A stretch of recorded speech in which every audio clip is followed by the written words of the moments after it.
tactics, strategies, and techniques. To lead people, remember we talked about leading? To lead people to a belief or to an action. Tactics, strategies, and techniques to lead people to a belief or to an action. See, that's a foundational flaw that many people, they miss the boat there. That most salespeople never realize that they want that prospecting client to think something about them and believe something about them as a result of that interaction. That's strategy, okay? Secondly, what is influence? Trust. Trust. Social proof. What is influence? Power. Credibility. Power. Credibility. Influence. Would you say that, for example, Martin Luther King had influence over people? Yes. Did you ever see Martin Luther King say, let me tell you all the features and benefits.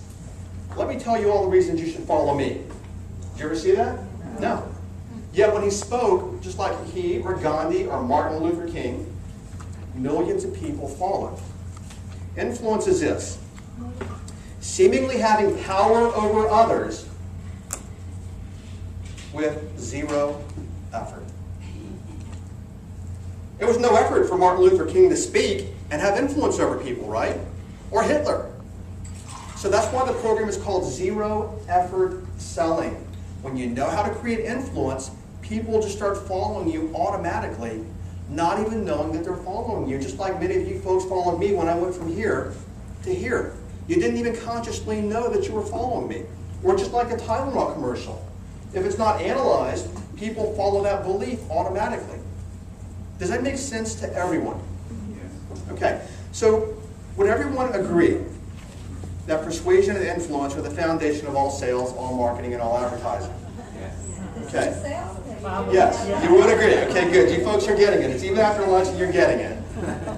The thing is this. Let's step back 15 minutes.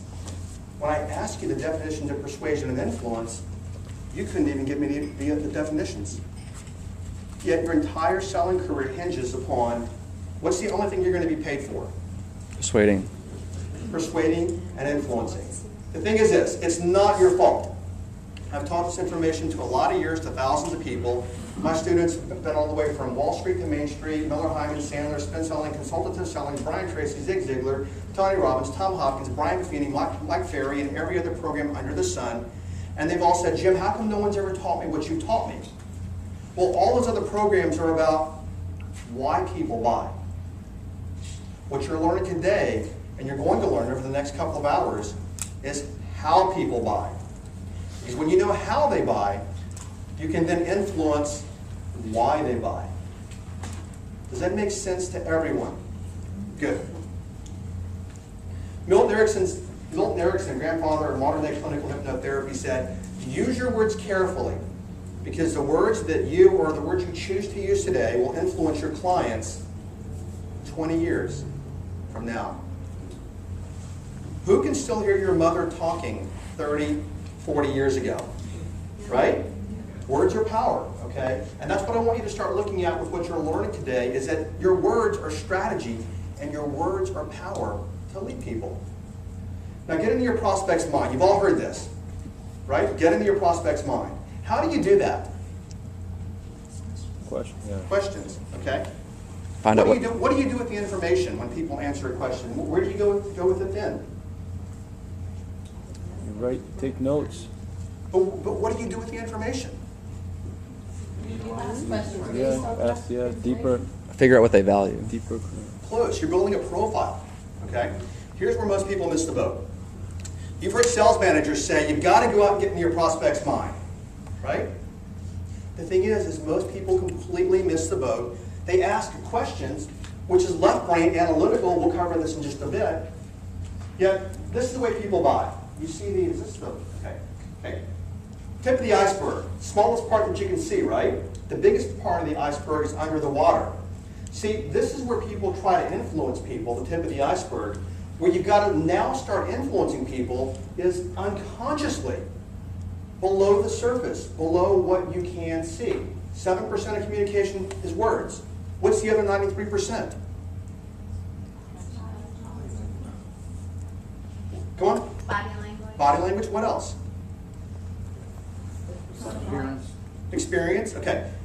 It's everything. It's body language. It's the clothes that you wear that Catherine was talking about yesterday.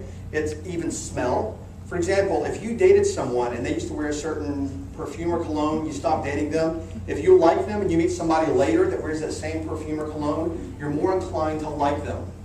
Okay? Seriously, it's all this happens below the level of conscious awareness. If you can't stand the color aqua and you meet someone wearing the color aqua, you are automatically unconsciously predisposed to not like that person. It all happens below your level of conscious awareness. That's why you've got to be very careful with what you put out there. There was this salesman. I had 2 air conditioners put in last year. Both of my air conditioners went out the same week. May. So I called these salespeople, and this one guy came, and he was a 1950s trained salesperson. His approach was, if I show you everything you want in an air conditioner, can I ask for your business? Like, what book did you learn that? But he sat down after he looked at the air conditioners, and he opened his computer. And there was a picture of him. Now, I live in Dallas, okay? And I'm telling you this for educational purposes.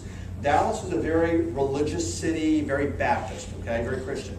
So he opened up his computer, and there was a picture of him holding a trout and a tank top with a Christian cross on it. What's wrong with that? What was he holding? He had a trout. What was he holding? A trout. That had nothing to do with the story. But he had a Christian cross on it. Exactly. What if I were Buddhist? What if I were Jewish? Now, mind you, most people never consciously sit there and think, well, I'm Christian, you're Jewish. But what they unconsciously think is this. What? What do they think? He's not like me. You're not like me. So something as simple as that affects people unconsciously. So you've got to be very mindful of the unconscious message that you're telegraphing when you're working with your prospects and your clients. Okay. I'm going to put colors up here. And to demonstrate this, what predominant color is this? Black. Okay, so we know what black is. What color is this? What color is his shirt? Green. Okay, so we know colors. And you're thinking, well, Jim, why are you pointing out basic colors? You're going to see why when we're done. I'm going to put some colors up here. I want you to say the color of the word as fast as you can. The color of the word as fast as you can, beginning now. Red, blue, red, blue, green, purple, yellow, red, blue. Did you get it? In the back? Say the color of the word. Okay. That's not easy, is it? Say that again. Say that out loud. I said that's not easy. Okay, how come it's not easy? Because your mind wants to read the word, not look. You read the word first, and then you go, "Oh no, I have to translate that to the color of the word." You're close. One side of the brain is reading the analytical word blue. That's the left side of the brain. The right side of the brain is attempting to read the color red. So this is affecting you both consciously and unconsciously. So in the selling process, when people are looking at your listing presentation or your buying presentation or whatever it is, they're processing it both analytically and consciously, and both illogically, irrationally, and unconsciously at the same time.